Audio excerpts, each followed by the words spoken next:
O som de uma voz comparado ao trovão, o mundo na palma da mão, um grão de areia comparado ao mar, grandeza que eu não posso explicar. Por isso, Senhor, me achego a Ti, prostrado diante do altar. Eu sou pecador, Tu és Salvador, aceita o meu humilde louvor. Levanto as mãos em oração para alcançar Teu trono, ó Pai. Toque minhas mãos, meu ser sorri ao imaginar Tuas mãos a me encontrar. O Deus de toda a glória vindo me abraçar. O som de uma voz comparado ao trovão, o mundo na palma da mão, um grão de areia comparado ao mar, grandeza que não posso explicar. Por isso, Senhor, me achego a Ti, prostrado diante do altar. Eu sou pecador, Tu és Salvador, aceita o meu humilde louvor. Levanto as mãos em oração para alcançar Teu trono, ó Pai. Toque minhas mãos, meu ser sorri ao imaginar Tuas mãos a me encontrar. O Deus de toda a glória vindo me abraçar.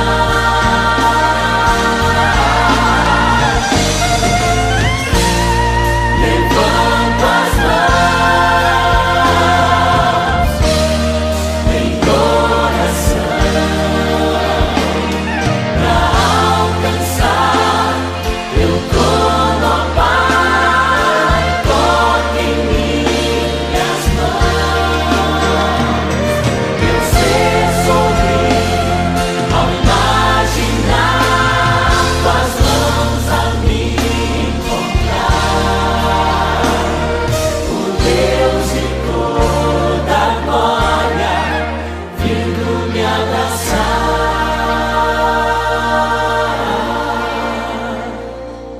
O Deus de toda a glória vindo me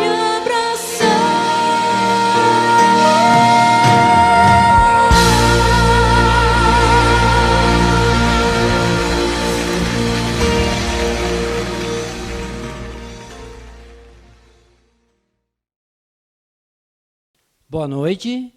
Hoje é o quarto dia da Semana de Oração Jovem, com o pastor Robson Aleixo, o hino inicial, Sou de Jesus.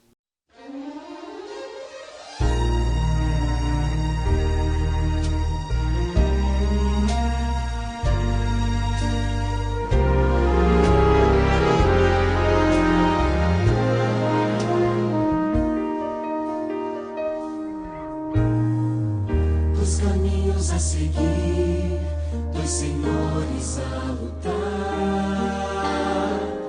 qual dos dois irei servir?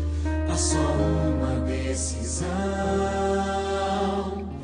Quantas vezes procurei os prazeres deste mundo, encontrei mil motivos pra chorar. O inimigo sempre vem disfarçando as intenções,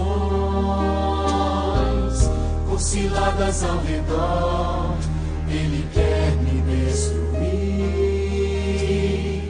Só Jesus pode me dar a real felicidade e poder para ser o vencedor.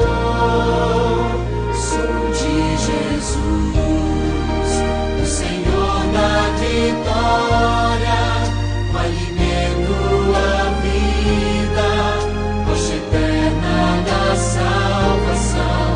Seu amor me atraiu, deu-me paz e alegria.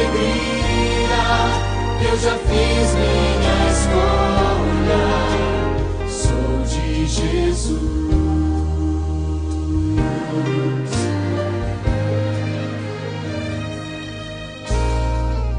Decide testemunhar, mesmo em forte provação, rejeitando pela fé o pecado e seu sabor. No caminho de Jesus estarei sempre seguro, e assim eu prossigo rumo ao céu. Sou de Jesus, o Senhor da vitória, o alimento, a vida, rocha eterna da salvação. Seu amor me atraiu, deu-me paz e alegria. Eu já fiz minha escolha, sou de Jesus. Mais do que em qualquer outro tempo, o momento é de escolher, sem temer, sem hesitar. Eu escolho Jesus, sou de Jesus, o Senhor da vitória, o alimento, a vida, rocha eterna da salvação. Seu amor me atraiu, deu-me paz e alegria. Eu já fiz minha escolha, sou de Jesus. Eu já fiz minha escolha, sou de Jesus.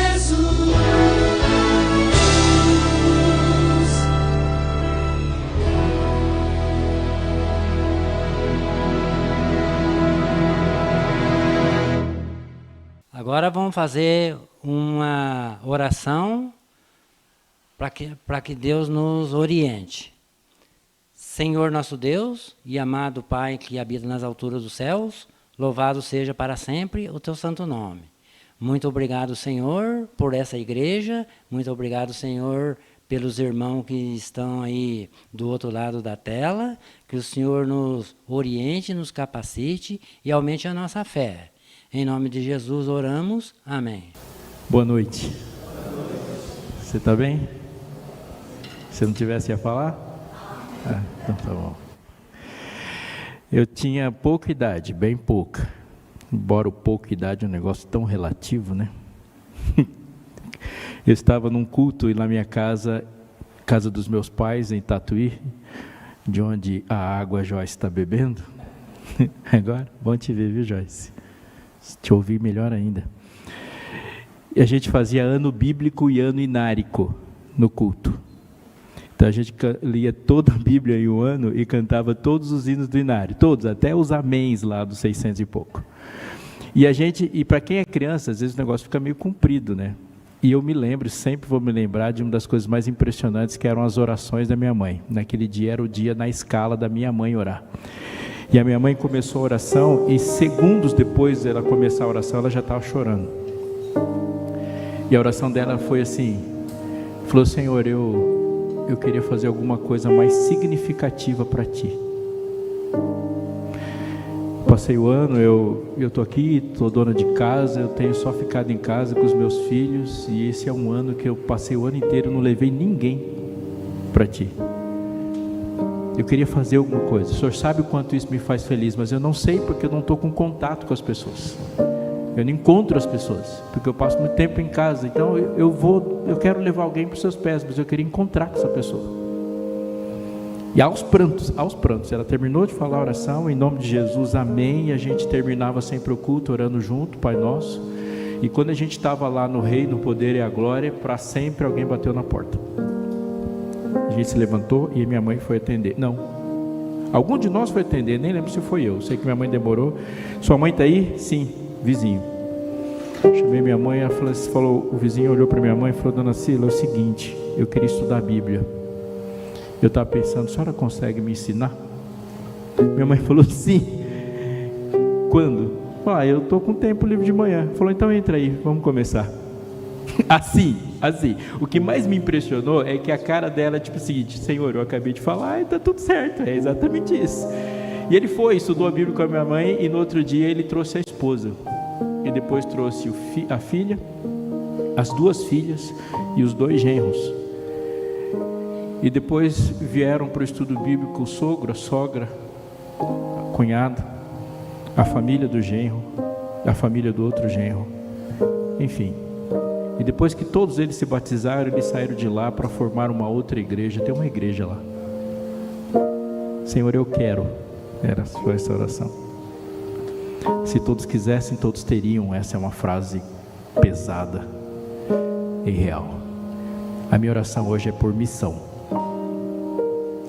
Existem algumas categorias esmagadoras sobre missão. A missão se divide em quem vai, quem envia e quem recusa. E nós 3, nós estamos, cada um de nós, em uma dessas categorias. Aos que vão, aos que patrocinam, que enviam, que dão condições, e os que recusam. Mas a missão avança, e a minha oração é por poder na missão. A minha oração de hoje, eu convido você a orar por aqueles que em algum lugar do planeta estão fazendo coisas que nós não estamos conseguindo fazer, e que Deus falou para eles fazerem, e que eu não tenho condição, mas alguém tem e foi para lá.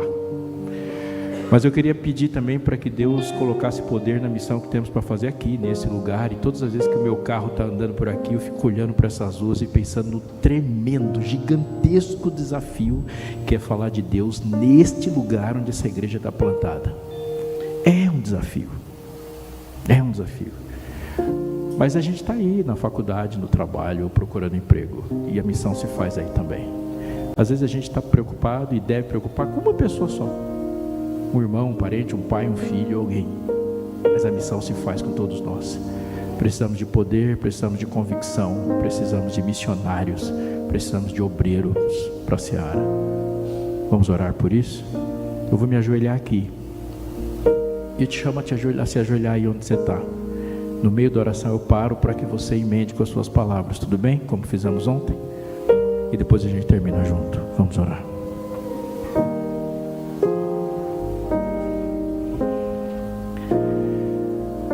Deus nosso Pai, Pai querido e amado, te louvamos pelos dons e talentos, serviços e capacidades com que o Senhor municiou a tua igreja. Te louvamos, Senhor, porque em algum momento, de alguma forma perfeita, como tu és capaz de fazer, nós fomos alcançados, e pelo Evangelho nós entramos nesse caminho, e agora nos dirigimos ao mesmo lugar. A nossa oração nessa noite, Pai, é que a igreja vença o seu desafio de cumprir a missão. E que juntos, Senhor, possamos, Senhor, ter a capacidade, a despeito das sugestões do mundo, das tentações e desafios, que a gente tenha a capacidade de fazer coisas juntos, organizadamente, avançando em muitas frentes, nas muitas pistas que essa estrada, que é a missão, se coloca na frente, diante de nós.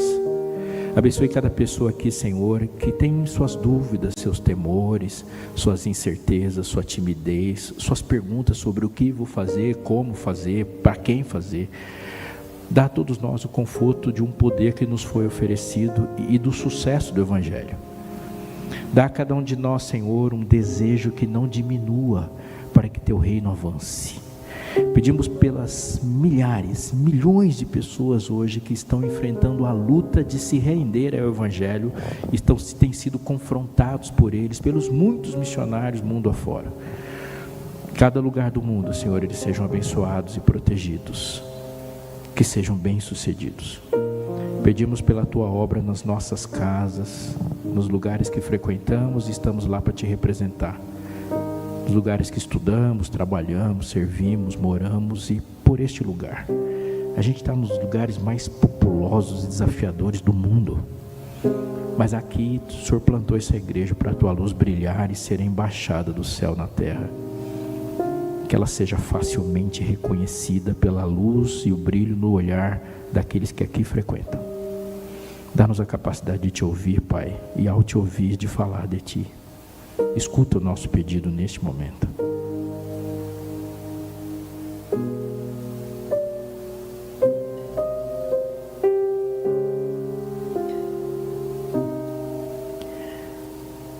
A gente vai se levantar daqui a alguns segundos e queremos ter, Senhor, o descanso de te ouvir tranquilamente, sabendo que o Senhor está nas tuas mãos, com as tuas mãos, cuidando de tudo que é nosso. Glorifica-te, Senhor, em nome de Jesus. Amém.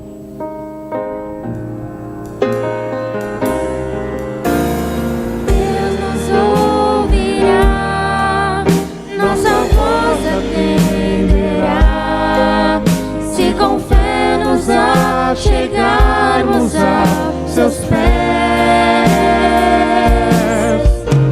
Santo é o nosso Deus, grande é o seu poder, nosso coração humilde em contrição, derramamos em suas mãos. Cumpra-se em nós então o seu querer.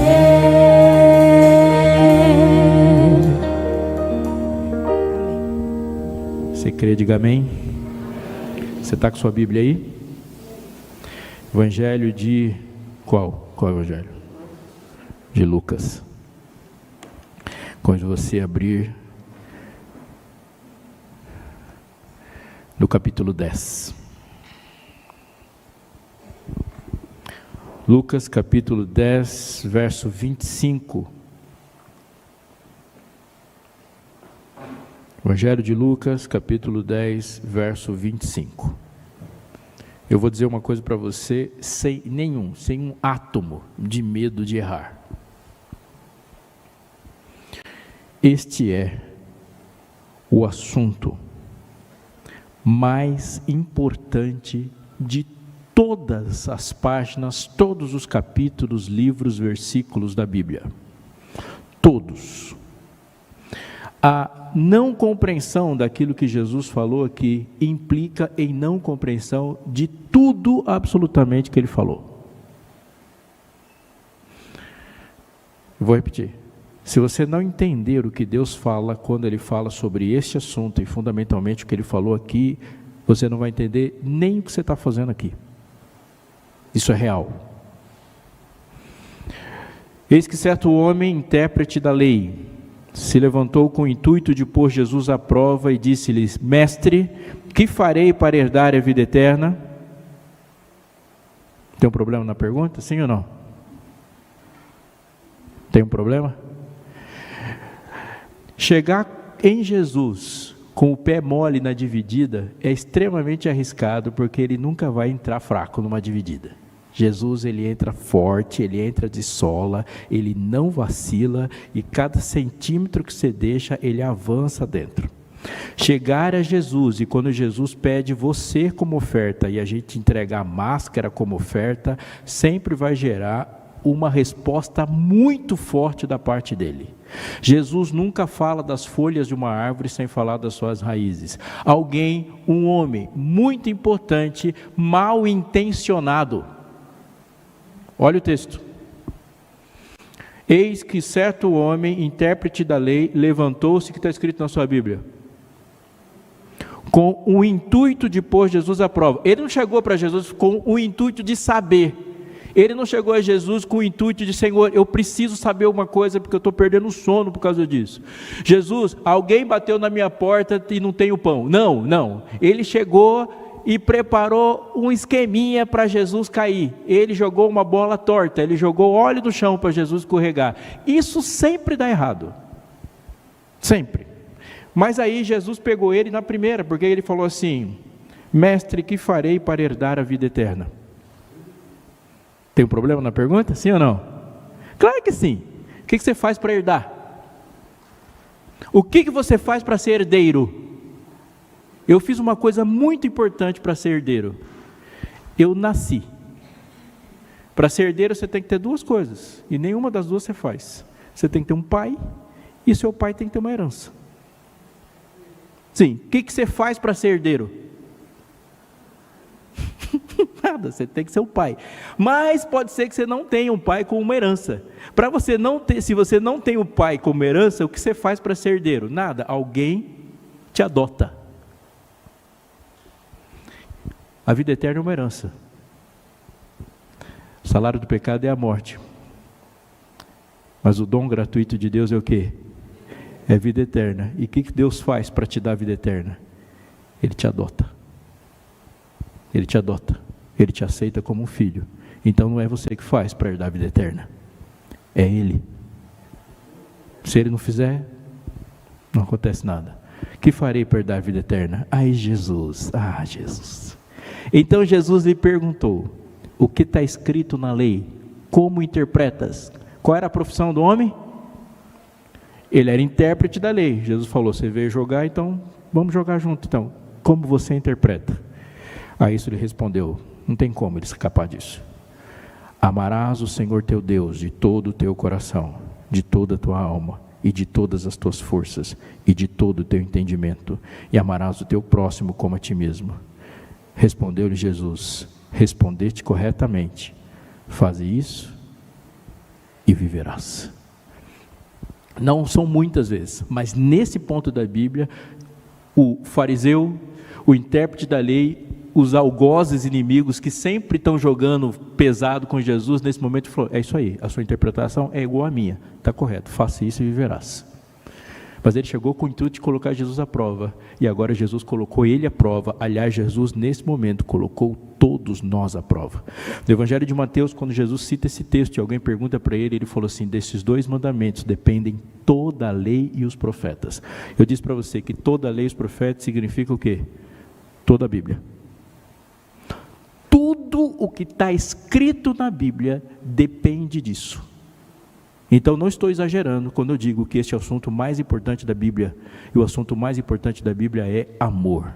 E para a gente entender o assunto mais importante da Bíblia, que é o amor, precisamos sair, eu digo do flanelógrafo, agora nós precisamos sair da Bíblia romântica. Jesus não é fofo. Ele é amoroso, mas ele não é fofo. E a Bíblia não é um livro romântico. Desculpe o excesso de didática, mas eu preciso conversar sério com você sobre isso. É a primeira coisa que Deus conversa conosco quando Ele fala sobre amor, é dizer e tentar nos dizer insistentemente que amor não é um sentimento.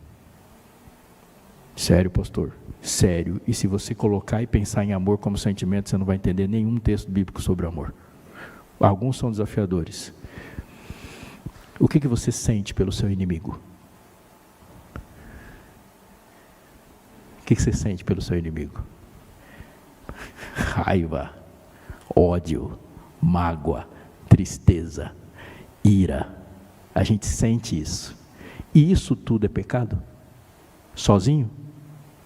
Porque Jesus sente raiva. Deus sente raiva. Deus se magoa. Deus se ira. Deus fica triste. Então essas coisas essencialmente por si só não são pecaminosas. O que é pecaminoso é o motivo pelo qual essas coisas geram. Vocês estão me entendendo? Sim ou não? Nesse mundo hostil, onde a nossa vida é ameaçada o tempo todo, nós lidamos o tempo todo com raiva, com tristezas, com paixões, porque essas coisas são, no sentido radical da palavra, são reações da sobrevivência. Quando o ataque é maior do que você, você sente medo. Quando o ataque é menor do que você sente raiva. Essa é uma conclusão empírica que a gente tem no ônibus. Ninguém perde a cabeça contra alguém de 1,90 m. Perdi a cabeça, falei tudo que eu queria. Geralmente faz assim com baixinho. Quando o cara é grandão, cadê o Sandro? Ninguém perde a cabeça com o Sandro. Olha o tamanho dele, tem quase 2 metros de altura. A gente perde a cabeça com quem a gente bate, mas quando a gente apanha, a gente não perde a cabeça. A gente fica assim. O lutar ou fugir faz parte da gente. A gente reage com medo, reage com raiva, reage. O amor provocará emoções, mas ele sozinho não é. Escute, quem ama se entristece. Por quê? Porque tudo que afeta o objeto do seu amor te afetará. O amor provoca tristezas, mas ele sozinho não é um sentimento triste. Estão me entendendo? Sim ou não? O amor provocará tristezas, mas ele sozinho não é uma tristeza. Quem ama se alegrará com o sucesso do objeto amado, porque o amor provoca alegrias, mas ele sozinho não é uma alegria.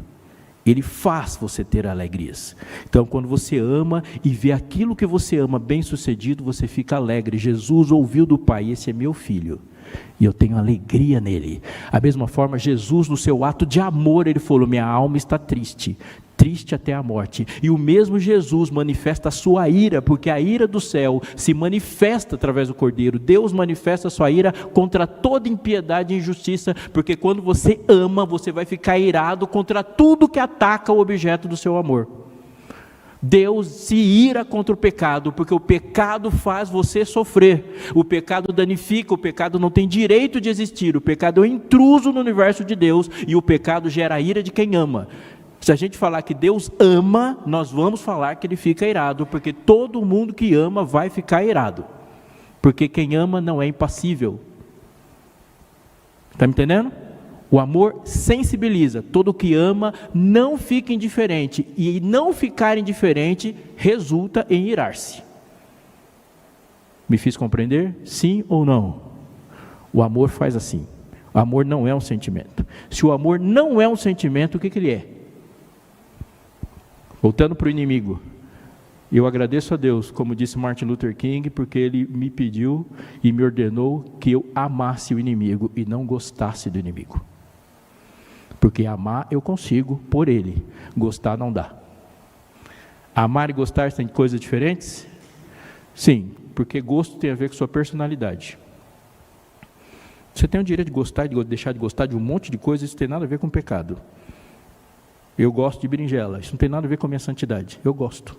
Eu detesto atum, isso não tem nada a ver com pecaminosidade, eu não gosto de atum, e não tem nada de errado. Se você ama atum e gosta de atum, tudo de bom, você pode gostar de atum, entendeu? Eu não gosto de shoppings. Ficar 45 minutos no shopping comigo coloca a nossa amizade em risco, porque eu fico uma pessoa insuportável no shopping. Dá uma ira.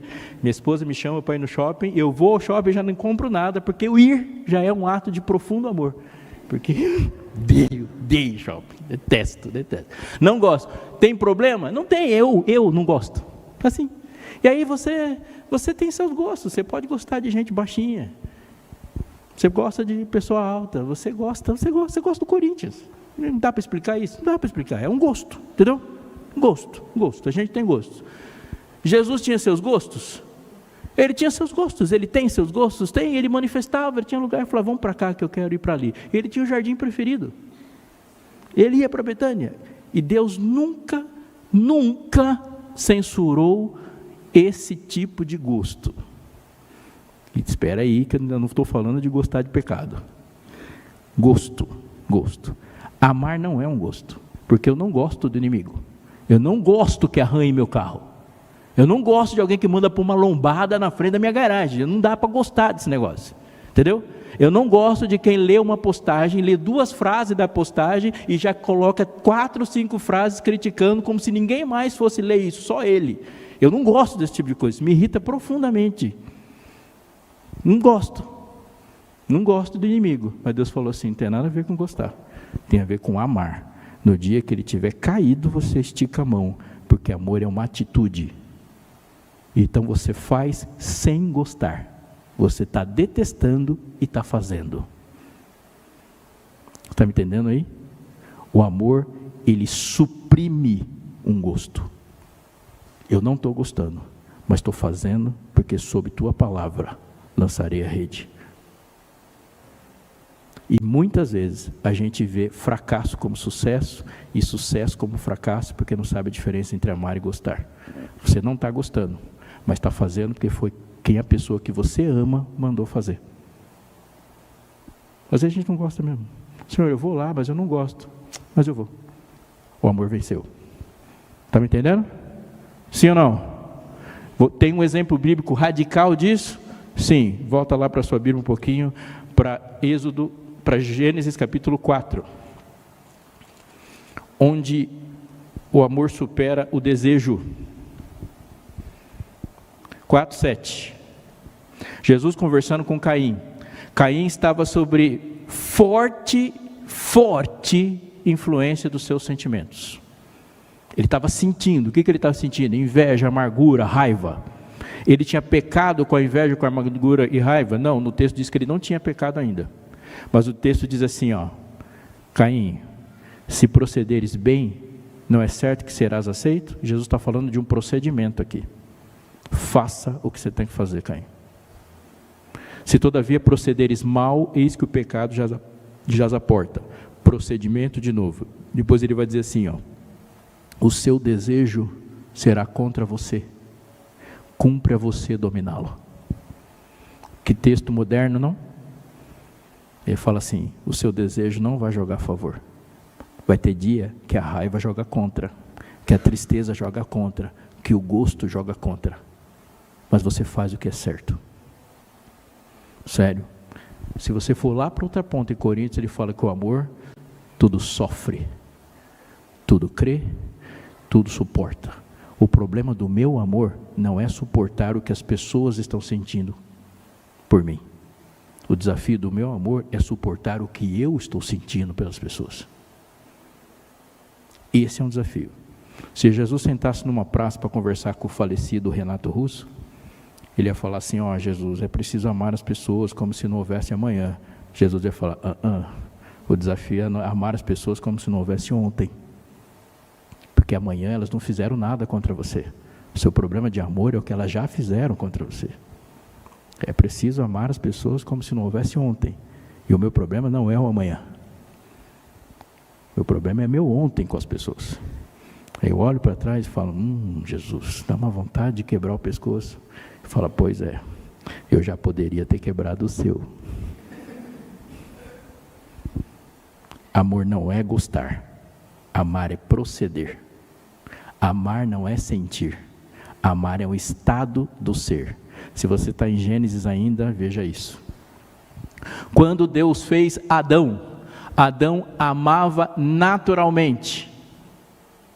Naturalmente, Adão não fazia força para amar e todos os sentimentos estão alinhados. Quando Deus faz Adão e os sentimentos todos estão alinhados, qual foi a primeira pessoa que ele amou? Responde para mim, qual a primeira pessoa que Adão amou? A Deus sobre todas as coisas. Olhou, acordou, abriu o olho, olhou para Jesus e o amou profundamente. Aí ele virou para o lado e olhou para Eva e amou a Eva profundamente. Mas aqui é uma lição sobre amor muito importante. Anota aqui, amor não é autogerado.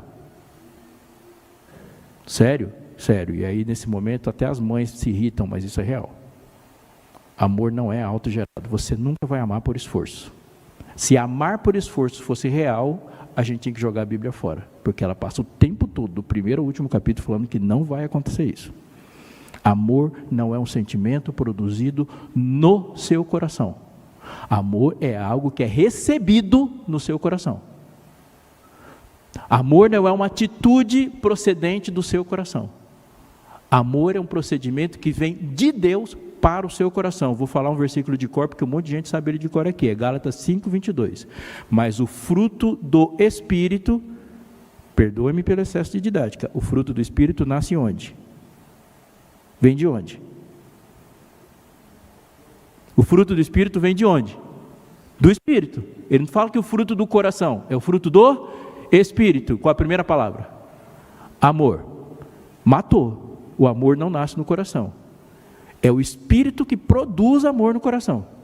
O amor vem de fora, todo amor vem de fora. Tiago, falando, toda boa dádiva e todo dom perfeito são de onde?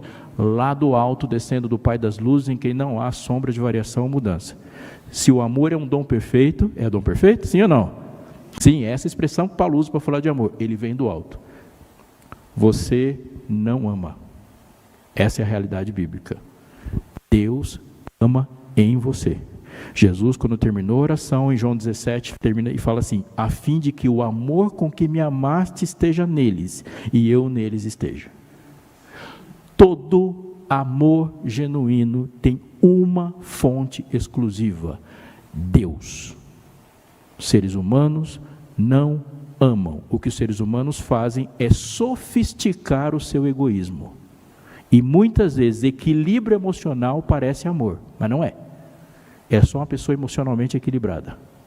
Inteligência emocional não é amor. E egoísmo sofisticado não é amor. Eu vou explicar o que é egoísmo sofisticado. Eu estou indo para Hortolândia, dirigindo o meu carro, e tinha um motoqueiro atrás de mim. Perdoe, motoqueiro, mas a capacidade que o motoqueiro tem de desaparecer é um negócio impressionante e inexplicável. Eu estou olhando para ele, de repente ele sumiu, até no banco de trás eu procurei ele, não estava. E que hora que ele vai aparecer de novo? Quando a gente troca de faixa, né? Claro. Aí eu troquei de faixa, quase matei o cara. Pá! Abri meu vidro. Sorry. Eu pedi desculpa. Por que eu pedi desculpa? Porque eu pensei assim, eu vou xingar, porque eu quero trocar de faixa e você fica andando no meio. Mas pedir desculpa é mais eficiente do que xingar. Eu estou amando? Claro que não, só estou sofisticando meu egoísmo. O objetivo é o final mesmo. Aí ele, pá, de novo, e eu pedi desculpa de novo. Estou amando? Claro que não, eu só não quero problemas, mas eu já não queria problemas antes. E aí ele começou a falar, e falava, porque você trocou, você poderia ter me matado. Eu freiei o carro, quando eu freiei o carro, ele falou também, eu falei, amigo, eu já pedi desculpa. Aí ele falou assim, eu falei, você quer um abraço? Aí ele olhou para mim e foi embora. Falei, entendi, da próxima vez eu ofereço um abraço logo na primeira chegada. Que eu estou amando? Claro que não, não tem nada a ver com amor, eu só fui emocionalmente inteligente. Só isso, mas eu sou um egoísta sofisticadinho. Poderia ter sido um egoísta um pouco mais do homem das cavernas, mas dá no mesmo. Adão acorda, olha para Eva e ama genuinamente. De repente ele me vê, aquela mulher vindo, saltitante, com fruto na mão. Ele teve segundos para pensar, igual quando o telefone toca de madrugada. Entre o primeiro e o segundo toque, você repassa todos os familiares que poderiam ter morrido. Pai, lá vem Eva, correndo. Ele olha para Eva e falou, comeu o fruto. E que conclusão ele chega, sem falar para Eva, quando vê ela com o fruto na mão e sabe que ela comeu o fruto? Essa mulher, o amor da minha vida, vai morrer. E o que ele pensou? Vou morrer com ela. Olha que história linda, né? Romântica. Eu vou morrer por essa mulher, não sei viver sem ela. Nada, nem Shakespeare não tinha nem nascido ainda, e está essa história linda na Bíblia, de um amor maravilhoso, de um homem que olha para ela e fala, se você for morrer, eu vou morrer com você, Eva. E pegou o fruto e comeu. Que lindo. Aí Jesus apareceu. Olha para o texto, Gênesis 3.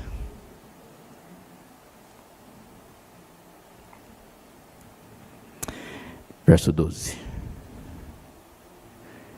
Então disse o homem, quando Jesus perguntou, que te fez saber que estavas nu? Comeste da árvore que te ordenei que não comeste? Verso 12. Então disse o homem, a mulher que me deste por esposa, ela me deu da árvore e eu comi. Quando ele viu ela cambaleando, ele falou, eu amo e vou morrer com ela. Quando Jesus apareceu, que o caso foi para o Supremo, ele falou, foi ela. Ele falou primeiro, eu morro com você, até ele ver a bala. E aí ele colocou ela na frente do tiro. Isso não é uma piada.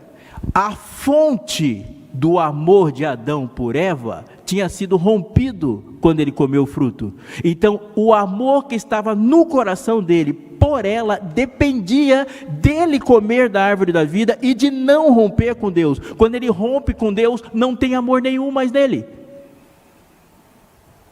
Isso é uma realidade que nós não podemos ignorar. Quem está namorando aqui, levanta a mão.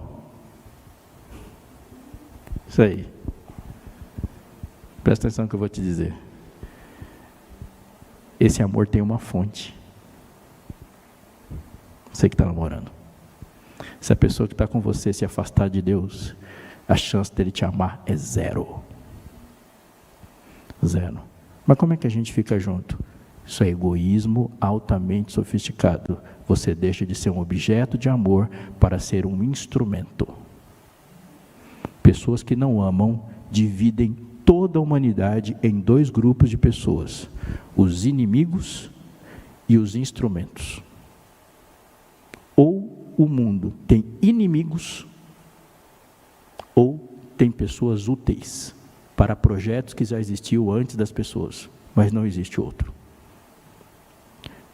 Não precisa pensar muito para perceber que o planeta inteiro funciona sobre essa lógica. No mundo, sem amor, só tem dois tipos de pessoa: os que são inimigos e os que são usados. Fora isso, não tem mais nada. Quando Adão olhou para Eva, ela deixou de ser o amor da vida dele e passou a ser um instrumento de defesa na frente dele, entre ele e a morte. Entre ele e a morte. E assim, com Saul também. Saul tinha dois grupos de pessoas perto dele: os inimigos dele e os instrumentos dele. Quando Davi separou-se de Deus, tudo passou a ser útil. Tudo é útil. A corte é útil, o general é útil, Urias é útil, Batseba é útil. Ninguém é amado, todos são usados. Tudo é instrumento. E o que não era instrumento, era inimigo. E inimigo se elimina. Matou Urias e usou Batseba. Isso é um mundo sem amor. E essa é uma lógica que governa o mundo, mesmo quando ela se sofistica com frases bonitinhas e duradouras, mas nada disso é genuíno. Jesus olha para a gente e fala assim: vamos testar o seu amor, se ele é genuíno ou não? Tá, Senhor, o Senhor falou que é amar sobre todas as coisas. Se você ama seu irmão e não ama o inimigo, você não ama. Não, porque o irmão é útil e o inimigo é inimigo. Isso ele falou. Se você não ama quem não te dá benefícios, quem não dá retorno, você está vivendo sob a lógica do mundo. Essa pessoa é útil para você, não é amada por você. E qual é a prova do amor? A prova do amor não é o quanto você recebe, é o quanto você dá. Sério, Jesus? Sério. Mas, Senhor, como é que eu faço para fazer isso? Eu tenho que esmagar você, matar você, porque seu coração não é capaz de amar. Sem mim, impossível. Não tem como. Mas, Senhor, eu vou guardar a lei, eu faço isso desde a minha meninice. Pois é, mas você guarda para quê? Porque eu quero ir para o céu. Até eu virei um instrumento. Eu não sou seu instrumento. Sério, Senhor? Mas a lei não diz que amar sobre todas as coisas? Então me ame, pegue todas as suas posses, dê para os pobres e me segue. Aí não, aí ficou caro. Então já não sirvo para ser seu instrumento. Quem não ama, até Jesus se torna um instrumento. Um instrumento para ir para o céu, mas não deixa de ser um instrumento. Amor não é sentimento. Amor não é gosto. Amor não é egoísmo sofisticado. Amor é um estado organizador do ser. Vou repetir. Amor é um estado do ser, que não acontece entre nós e outras pessoas. Acontece em nós para outras pessoas. Vou repetir. Não acontece entre você e alguém. Acontece em você e vai aparecer para qualquer alguém. Entende? Quando alguém fala assim, existe amor à primeira vista? Deus fala, não, o amor acontece antes da vista, porque aconteceu em quem se dispôs a amar. E se você é uma pessoa que ama, quem você vai amar? Qualquer pessoa que aparecer na sua frente, porque você ama, não está entre nós, está em você e vai aparecer, e você onde está, vai transformar todos os lugares onde você está em nós. Isso é amor. Um dia alguém perguntou, mas e esse negócio de submissão? Note, quando você olha para a Bíblia, o pai se submete ao filho. Uau! O pai se submete ao filho. E aí o filho coloca e rende tudo, vence tudo, esse submete o pai. Por quê? Porque o amor é sujeição. Então anota essa frase, ela é importante. O amor não nos faz iguais. E a Bíblia do primeiro ao último capítulo está dizendo isso. Amor não nos iguala. O amor sempre nos diferencia, porque todo que você ama, você vai considerar superior a você. Amor não olha assim. Amor olha sempre assim. Todo objeto amado é superior. Considerai-vos todos superiores uns aos outros. Você olha para o outro e o outro é digno, é merecedor. Você deve para o outro sempre. O outro sempre é merecedor. O outro sempre está acima. O outro é sempre prioritário. Sempre, sempre, sempre. Aí você fala, mas Deus, eu preciso me preservar. Se preserve para ser um servo mais eficiente. Porque se você não se preservar, você se torna um servo danificado. Então você tem que se preservar, cuidar da sua integridade para cumprir com mais eficiência a missão de amar. Mas Senhor, então não dá. Ah, bingo, chegamos no potencial. Não dá mesmo, por isso você precisa ser transformado. Não dá. Não dá, não vai acontecer. Voltamos para o mestre da lei. Verso 28 de Lucas 10. Então Jesus lhe disse, respondesse corretamente, faz isso e viverás. Verso 29. Então ele, querendo justificar-se, perguntou a Jesus, quem é o meu próximo? Uau! A gente domesticou a pergunta, mas a pergunta é extremamente ofensiva. Jesus, qual é o grande mandamento da lei? Amar. Amar o próximo como você ama a si. Tá, eu vou ter que fazer isso com todo mundo? Isso que ele está falando, quem é meu próximo? Olha aqui para mim. Essa para mim é a frase mais racista de toda a Bíblia. Mais discriminatória, mais complicada, mais humana e mais repetida. Senhor, eu entendi que amar é isso mesmo. Mas eu tenho que fazer isso para todo mundo? Quem é meu próximo? Essa frase é de um nível de arrogância absurda, porque eu fico imaginando Jesus olhando para a pessoa. Ainda bem que era ele. O que ele está dizendo para Jesus? Fala, tá bom, Jesus, mas eu vou amar esse aqui, né? Dá para fazer isso com o samaritano, né? Como é que eu vou servir um samaritano? Como é que eu vou servir um sírio? Como é que eu vou considerar o babilônico superior? Como é que eu vou olhar para um pobre e achar que eu vou tratar ele do mesmo jeito que eu trato os meus amigos que vão tomar café da manhã na padaria comigo? Não dá para fazer isso com todo mundo. Quem que é o meu próximo? Ou seja, quem é digno do meu amor? Na cabeça dele, existem pessoas 100% dignas desse amor e existem pessoas que não podem ser dignas de amor. Gente, a gente fala isso o tempo todo. Eu estou aqui e eu falo essas frases quando a gente fala assim, tá, a gente tem que estender a mão. Mas quando Jesus olha para mim e fala assim, lembra do primogênito? Lembra? Eu falei em um capítulo inteiro quais eram as descrições do cordeiro, mas não tem um versículo dizendo como que era o primogênito. O cordeiro tem que ser sem mancha, sem defeito, tem a idade, tem tudo sobre o cordeiro. Mas não fala que o primogênito que viveu, porque o cordeiro morreu, tinha que ter feito isso. Não tem nada, não tem descrição sobre o primogênito. Mas quando eu vou ajudar, eu preciso de uma descrição que justifique e me ajuda. Deus fala assim, não é amor não. Isso não é amor, você está investindo em você. Em você. Quem é meu próximo? Certo homem, disse ele. Descia de Jerusalém para Jericó e veio cair em mão de salteadores, os quais, depois de tudo lhe roubarem e lhe causarem muitos sofrimentos, retiraram-se deixando-o semi-morto. Casualmente descia um sacerdote por aquele mesmo caminho e vendo-o passou de largo. Por que o sacerdote passou de largo? Porque o homem estava semi-morto. E se o sacerdote parasse e tocasse, não sabia se ele estava morto ou estava vivo, acabou o serviço, perdeu um dia de trabalho. O sacerdote não pode tocar um cadáver. E está lá um homem. Então o que ele pensou? Está ali o homem. Dá para saber se o homem é samaritano? Não, não é essa a ênfase do sacerdote. O sacerdote falou assim, se eu tocar eu vou ficar cerimonialmente impuro. E aí eu não vou poder ir lá salvar o perdido. Semelhantemente um levita, que tinha a mesma razão, ele não quer ficar impuro. Descia por aquele lugar e vendo também passou de largo. Por que Jesus cita sacerdotes e levitas? Porque são as pessoas que mais deveriam saber sobre o que o mandamento significa. Então eles sabem como o mandamento se aplica na igreja, mas não fazem ideia de como o mandamento se aplica na estrada. Não fazem a menor ideia. E chegando, passou. E certo samaritano não é sacerdote, não é levita, não é judeu, não funciona com uma lógica, ele funciona com outra. Seguia pelo seu caminho, passou-se de perto, vendo-o, compadeceu-se dele. Chegando, pensou-se-lhe os ferimentos, aplicando-lhes óleo e vinho, colocou sobre o seu próprio animal, levou-o para a hospedaria, tratou dele. No dia seguinte, tirou 2 denários e o entregou ao hospedeiro, dizendo: cuida deste homem, e se alguma coisa gastares a mais, eu te indenizarei quando voltar. O que Jesus está dizendo? Amor tem custo. Qual desses 3?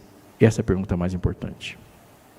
Qual desses 3 te parece ter sido o próximo do homem que caiu nas mãos dos salteadores? Por favor, leia o verso 29. Ele, porém, querendo justificar-se, perguntou: quem é o meu próximo? Quem eu devo amar, então? Pergunta de Jesus, verso 36.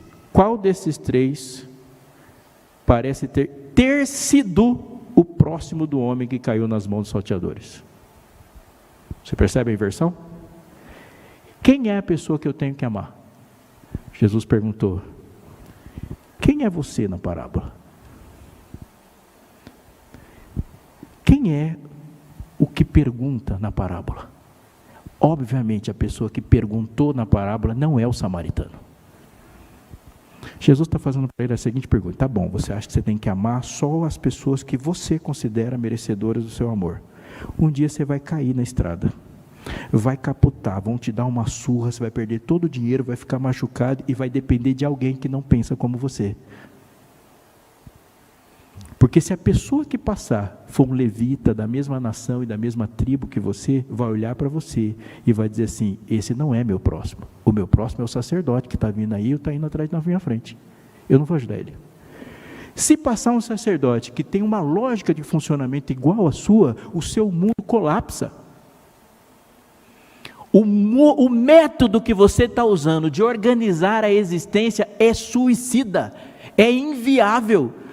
Se você acha que próximo é uma pessoa que se caracteriza pela descrição que você mesmo dá, você vai morrer em algum momento, porque no mundo vai ter bilhões de descrições diferentes e cada um vai ter um próximo da sua preferência e ninguém precisa ser contra um ou outro, basta elas serem a favor de si mesma. E esse é o meu mundo.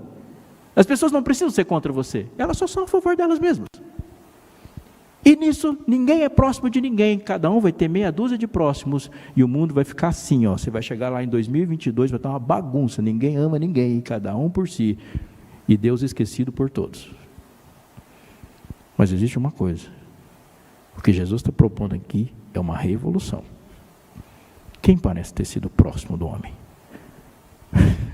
Ele respondeu: o que usou de misericórdia para com ele. Então, vai e seja samaritano, seja igual a pessoa que você odiou na parábola. Termino dizendo uma coisa para você muito séria.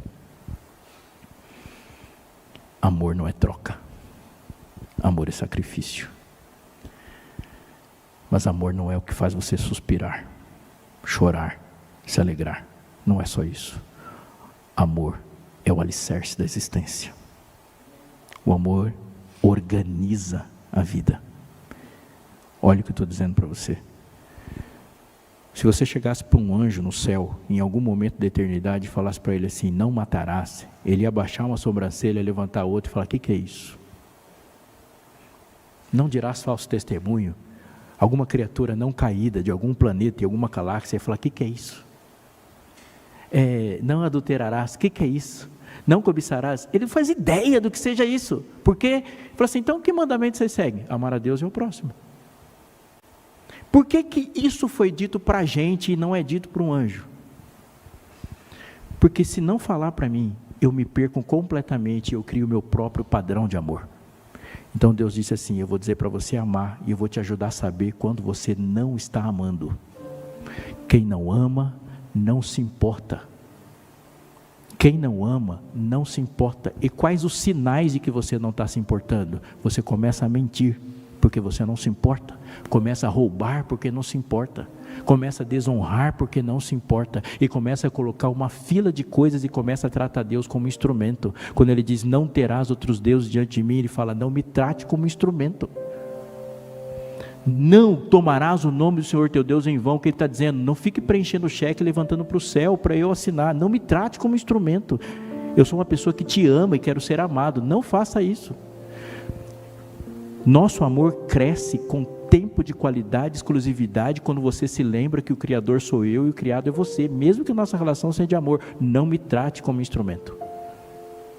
Ore para os outros e trate os outros como a si mesmo. Não trate as pessoas na categoria inimigo e instrumento. Trate as pessoas como você quer ser tratado. Ame. Ame.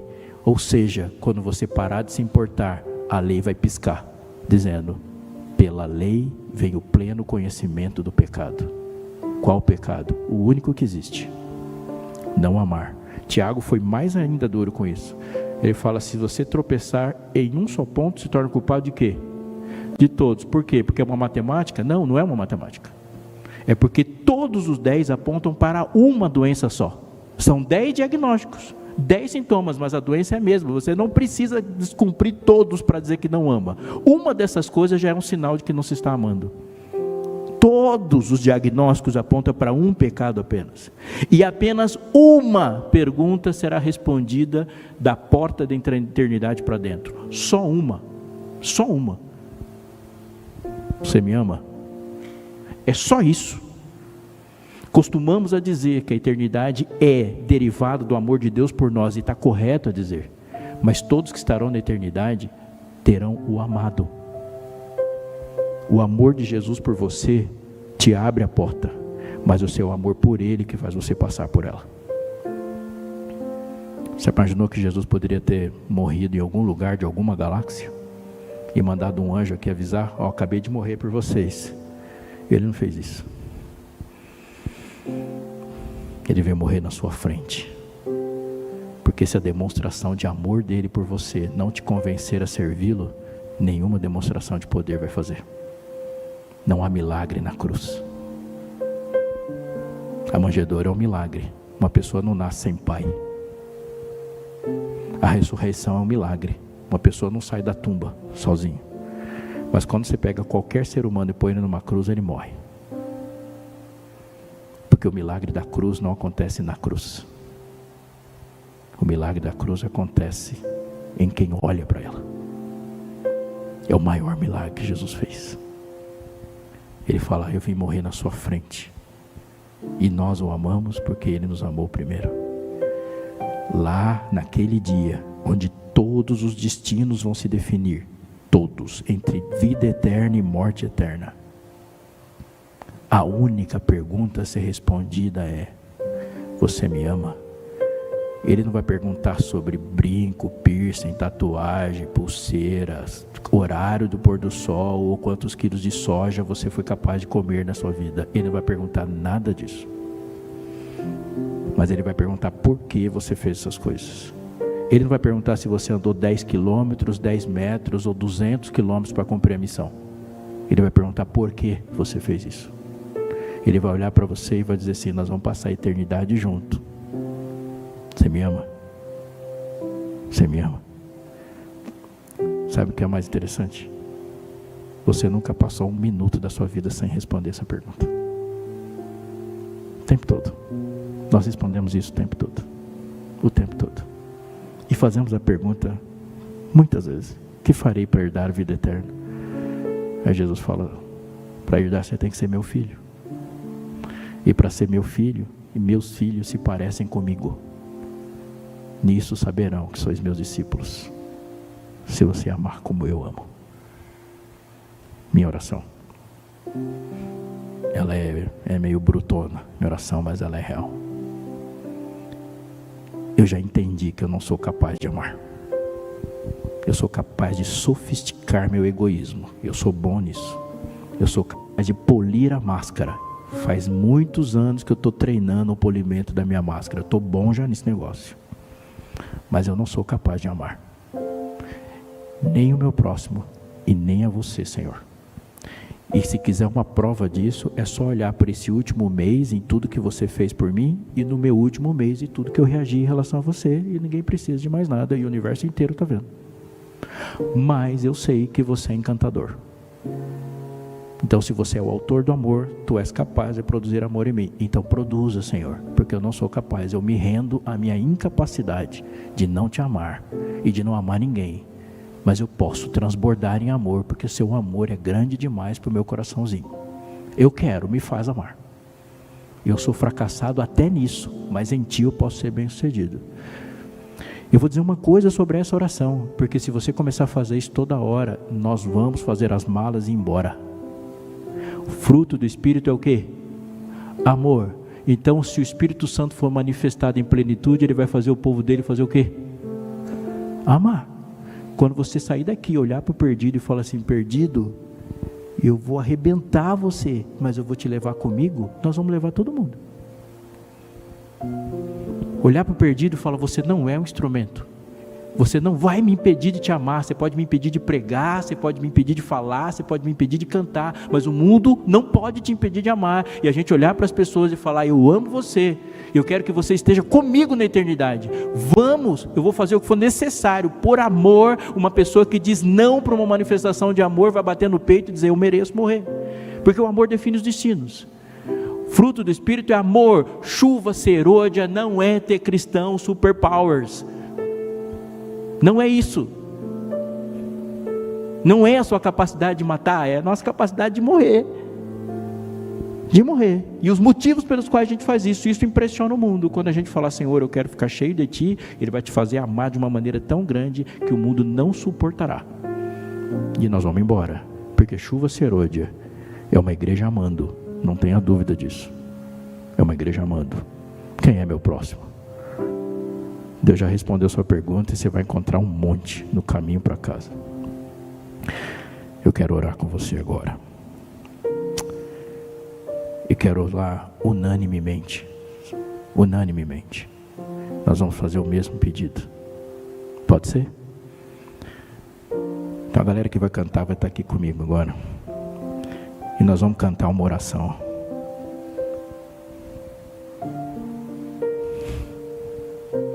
Não vem com cara de assustado não, porque... Por favor, quando o acorde chegar no seu ouvido, você se coloca em pé, mas presta atenção em cada palavra que você vai dizer.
Senhor, permaneça em mim.